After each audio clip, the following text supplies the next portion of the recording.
j'ai mon micro.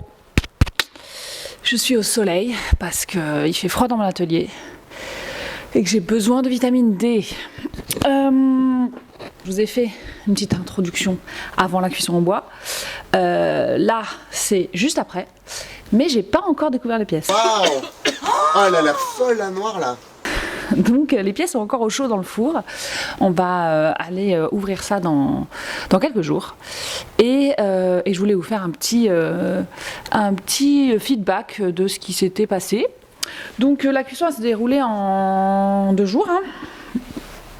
Première journée émaillage, donc je vous ai montré tout ça, plus l'enfournement. Et la deuxième journée, c'était le feu, quoi.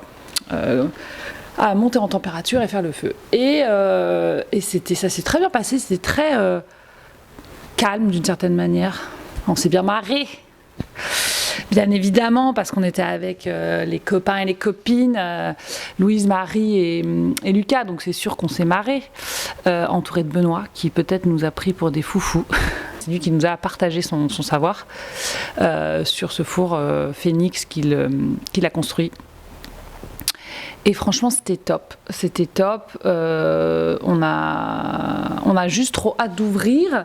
Après, moi, même avant de découvrir les pièces, je sais que j'ai fait certaines erreurs que je ne reproduirai pas pour la prochaine cuisson, si prochaine cuisson il y a.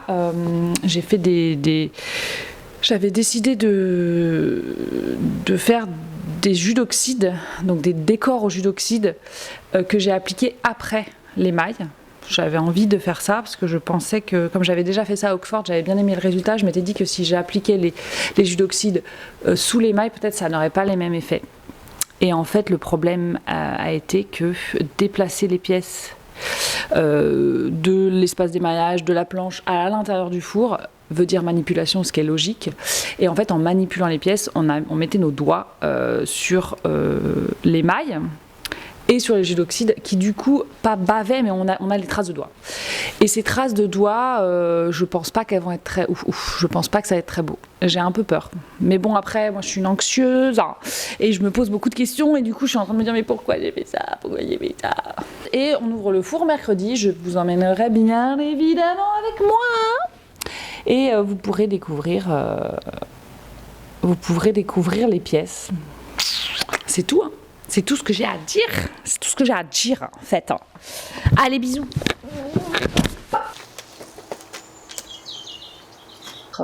Et donc, j'ai pu découvrir les pièces avant, car Benoît avait ouvert le four pour que ça refroidisse un peu plus vite.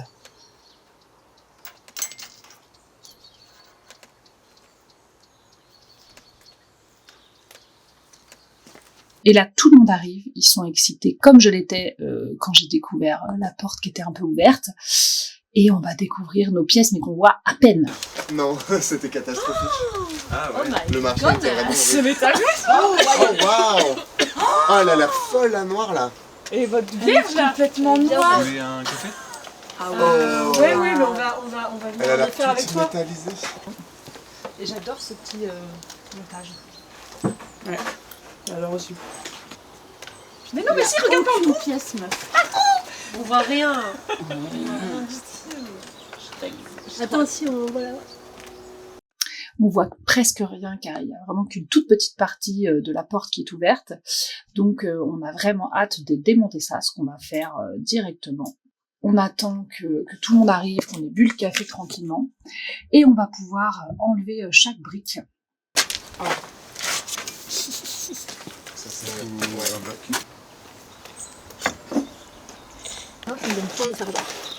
Vas-y. Ah bah écoute, tant mieux, ça me fait plaisir parce que... Oh là là, j'adore la rose. Je sais pas. Et j'adore celle-ci là. La fleur là, elle est où? Oui. Et là, c'est la découverte des pièces qui sont vraiment sur le devant du four. Et on aperçoit déjà, moi j'aperçois déjà de l'oxydation de cuivre, du rouge de cuivre. On voit les pièces qui ont été, qui ont eu la flamme, des faits de flamme. Et franchement, il y a des très belles choses.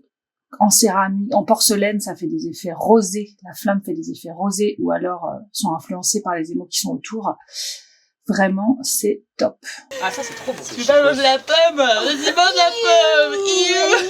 La pomme de ça c'est un effet de malade. Parce qu'on a émaillé des tasses. Là, vous êtes... Donc on va sortir les pièces une par une du four. On va faire un peu comme chaque pièce passe dans chaque main. On fait une petite chaîne humaine et on les met sur la table de la façon dont c'est rangé dans le four pour voir les effets qu'il y a eu suivant la position des pièces dans le four, parce que ça influence pas mal. On peut voir par exemple les pièces qui ont par exemple surcuit. Moi ça m'est arrivé sur certaines pièces, des ébons ont surcuit, et donc on peut voir que c'est lié principalement à leur position dans le four, où il y a des endroits où c'est beaucoup plus chaud. Ouais, faut les regarder. Oh, regardez-moi ça. Oh waouh. Franchement, moi... On voit le fuck you? Ah ouais. Ouais, on le voit bien. Ah ok. Au défournement. Attends, de les amener un peu C'est vrai? Ouais. Jamais? Tu préfères que les gens attendent un peu? J'ai besoin de voir les pièces. Oui, non, il faut les garder un peu ça. C'est Ouais, mais on peut mettre une option dessus, Ouais, quoi. j'ai vu. On doit enlever sous chaque pièce la pâte à cale qu'on avait installée sous chaque pièce. Si vous avez regardé l'épisode 1, vous voyez de quoi je parle. Et on l'enlève sous chaque pièce. C'est très facile à enlever parce que la recette de Benoît est vraiment top. Ah, c'est dingue. Attends, on va prendre une pièce à toi. Yes, hein. On voit pas trop, mais... Et voilà. Je pense qu'il y a une analyse qui est à faire ensuite quand les pièces sont dans l'atelier, parce que là on les voit au milieu de tout le monde, près du four. C'est un peu particulier, un défournement collectif aussi pour ça. C'est parce que tout le monde donne son avis, on est excité, on est stressé, il y a des pièces qu'on adore, des pièces qu'on n'aime pas, et du coup c'est bien d'attendre de voir dans l'atelier. Moi j'ai hâte de voir les pièces à côté de ma collection classique pour pouvoir vraiment mieux les analyser. Ah lol. Ah là c'est beau, hein. C'est beau, c'est beau. De toute façon, dès que c'est rose, on fait un smiley. noir, ça, ouais, ça a fait ça. C'est bleu ça, non? Bah, celles-ci, Ouais, elles sont ça, quand même c'est trop cool. mimes, ça. J'aime bien les... Fire.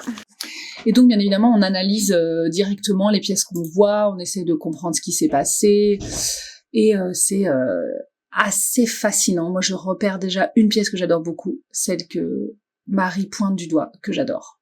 Je l'adore, elle est trop jolie avec les petits points, on dirait des petits soleils. On est aussi assez heureux de voir le travail des autres, en fait, parce que dans une cuisson comme ça, on découvre aussi le travail, on retrouve... Dans une cuisson comme ça où on était quatre céramistes différents, 4 studios différents, il y a beaucoup de choses qu'on découvre grâce aux autres pièces. Donc on regarde ce que les autres personnes ont utilisé comme émaux, comme terre, comme effet. Et donc c'est ça qui est passionnant dans les cuissons collectives. Voilà. C'est les mailles de Louise. Ah ouais, il est bleu, tu vois. C'est incroyable, Elle est belle. Celles qui sont proposées. Louise. Oui, c'est ça, ouais.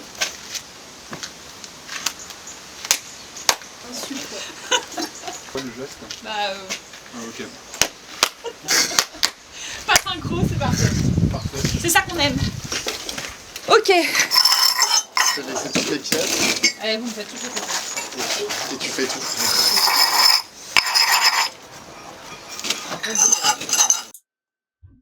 Une fois que toutes les pièces sont sorties du four, il faut tout ranger, tout nettoyer. Donc déjà, on enlève toutes les patakas comme je disais, mais on remballe tout. Donc chacun et chacune prend ses objets, les remballe. Voilà, c'est Ok, baby. Benoît, on est perdu sans toi. On est d'accord, pilier, moyen.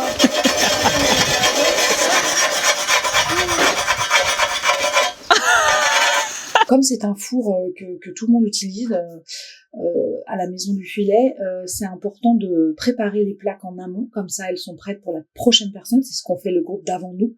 Donc là, on rebadigeonne les plaques avec un mélange spécial pour les protéger. Voilà. Comme ça, on range le four, on nettoie et tout est parfait pour les prochaines cuissons qui auront lieu. Et voilà, je suis de retour à l'atelier. Je vais vous faire une analyse un peu de ce que je ramène à l'atelier. Donc je disais, je vous déballe tout ça. Il y a des petites dingueries. Que je vais vous montrer. Balle en commun. Là, c'est avec un oxyde de cuivre, carbonate de cuivre que m'avait passé Benoît. Et j'ai fait vite fait un motif sur émail transparent, je crois. Et elle est ouf parce qu'elle change, quoi. Elle passe du rouge au... Franchement, c'est trop beau. Ça, c'est quelque chose que je ne pourrais pas faire dans mon four. Après, il y en a qui sont un peu moins bien, parce que là, du coup, l'émail a surcuit. Et donc, a un peu tout fripé. Là, je sais pas si c'est mon transparent ou le céladon. Je crois que c'est le céladon. Je suis pas sûre.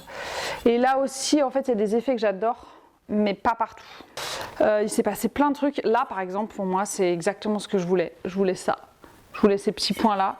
Je les ai pas eu partout. Il y a des fois où vraiment, il n'y a pas du tout d'effet. C'est intéressant. C'est intéressant. Je sais pas pourquoi des fois il y a, des fois il n'y a pas. J'avais amené vraiment beaucoup de beurrier. Parce que c'est ma pièce préférée. Hein.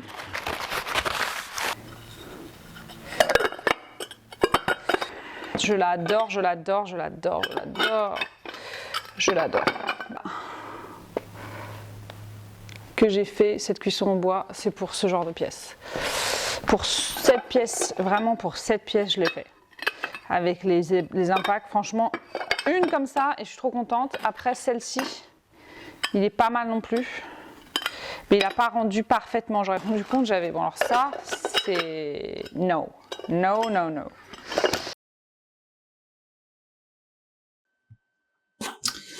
Et on va prendre en photo les pièces pour l'archive principalement et pour le mettre en ligne sur le site internet. Voilà, tout a déjà été mis en ligne il y a longtemps et ça s'est plutôt bien vendu, ça va.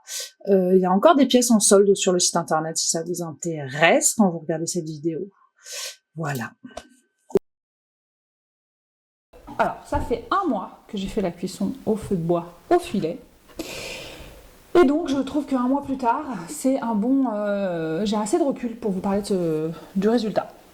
Et vous montrer les pièces que je préfère, les pièces que j'aime moins, les surprises que j'ai eues, tout ci, tout ça. Donc déjà, on commence ça. C'était ma référence de la cuisson Oxford, que j'adore. Et donc, j'avais ça comme référence. Donc, c'était un jus d'oxyde que j'avais fait sur les pièces. Et je voulais refaire ça, mais en airbrush, avec le airbrush, parce que je me disais que ça allait être une très bonne idée. Et ça l'a été. C'est ma pièce préférée. Donc j'ai fait du airbrush avec un jus d'oxyde sur, je crois que ça c'est un transparent, sur mon émail, et j'adore le résultat. J'adore le résultat, c'est ma pièce favorite, je pense que je vais la garder. J'utilise tous les jours, je l'adore. Et ensuite il y a cette pièce-là, qui là est sur un émail céladon, avec des petits, encore en airbrush, des petits points comme ça qui ont été faits. C'est un beurrier que j'utilise au quotidien, parce que je l'adore aussi, et que le voir pendant, ça fait 1 mois voilà, que j'utilise ces 2 objets toujours, tous les jours. Et c'est comme ça que je vois si j'aime les objets, ce que j'en pense, où tout ça va. Et là, je suis très très satisfaite de ces résultats-là. Il y a une autre pièce qui est particulièrement belle, c'est celle-ci. Elle a des points, des beaux points, et je l'adore. Là, c'est marrant, elle n'a pas fait un effet de fou sur le dessous, alors que les autres tasses ont une couleur beaucoup plus orangée. Il y a la flamme qui a beaucoup plus joué. Là, il y a un peu toutes les pièces. Après, il y a des essais qui ont moins bien fonctionné. En fait, le jus d'oxyde, c'est un peu... parfois, ça marquait, ça faisait des effets de fou, et parfois, pas autant que j'imaginais, quoi. Parfois ça faisait juste des taches comme ça et pas aussi flamboyantes que je l'imaginais. Mais bon, c'est le jeu. C'est le jeu. Les bouteilles, le format, tout ça j'adore. Après c'est des bouteilles, j'aurais mis un petit bouchon comme ça. Je sais pas, pour avoir de l'huile, pour avoir des liquides, du vin peut-être. En tout cas je les aime beaucoup, ces pièces aussi. Et certains effets ici métallisés sont juste fous quoi. Alors là, c'est Benoît m'avait donné du cuivre pour essayer de faire des rouges de cuivre. Et puis bah là, ça se voit, ça a fonctionné. Donc le cuivre à la base, il est vert. Vous l'avez vu sur les vidéos. Et là, en ressortant, il devient rouge. Rouge parce que l'oxygène est enlevé et qu'il ne reste plus que le cuivre et qu'on est sur ça, quoi. Et j'adore le résultat. Il est très, très, très particulier parce qu'il change en fait suivant les facettes. Donc il est assez fou. J'avais fait une tasse aussi comme ça. Voilà, je pense que ça, du coup, je vais retester, mais je vais le faire avec le airbrush. Voilà, donc j'avais fait, pour cette cuisson-là, j'avais fait beaucoup d'essais différents. Vraiment, beaucoup d'essais différents. Plein d'émaux, plein de combinaisons. Et j'avais fait des choses aussi où j'avais fabriqué des crayons en oxyde pour essayer d'avoir le même effet qu'ici, mais avec de l'oxyde de fer.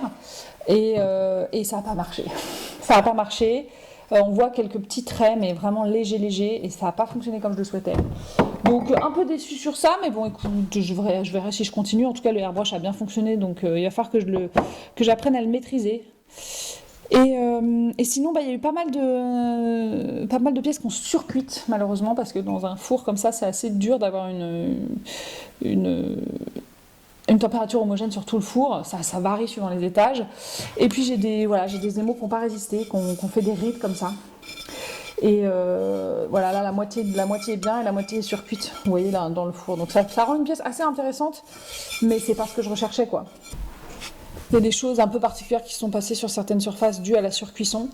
Donc ça c'est un peu compliqué, on a cuit en cône 10, donc autour de 1310 degrés, assez chaud et trop chaud pour certains de mes émaux en fait. Donc bon à savoir, donc les émaux mat ils n'ont pas apprécié et même sur certains transparents, il y a eu de la surcuisson, voilà, l'émail a commencé à faire un peu, à faire des rides. Et ça, c'est une surcuisson. Et donc, je pense ça a des choses à retravailler. En tout cas, dans la grande majorité, je suis assez contente du résultat. J'imagine, moi, cette collection-là comme une collection au feu, en réduction, une collection cousine de ma collection classique. Et en fait, je pense qu'elle pourrait bien vivre ensemble dans mon travail, dans ma collection. Donc, à voir, j'ai envie d'en refaire. J'ai envie peut-être de faire une cuisson au gaz, en réduction mais au gaz et pas au feu pour voir la différence. Donc il y a plein de choses, j'ai encore plein de choses à tester, plein de choses à voir et c'est ça que j'adore dans ce travail de la céramique, c'est tous les tests. Donc voilà, l'expérimentation, les tests, j'adore. Voilà, je vous souhaite, je vais finir mon petit thé, je vous souhaite une très bonne journée. Ciao.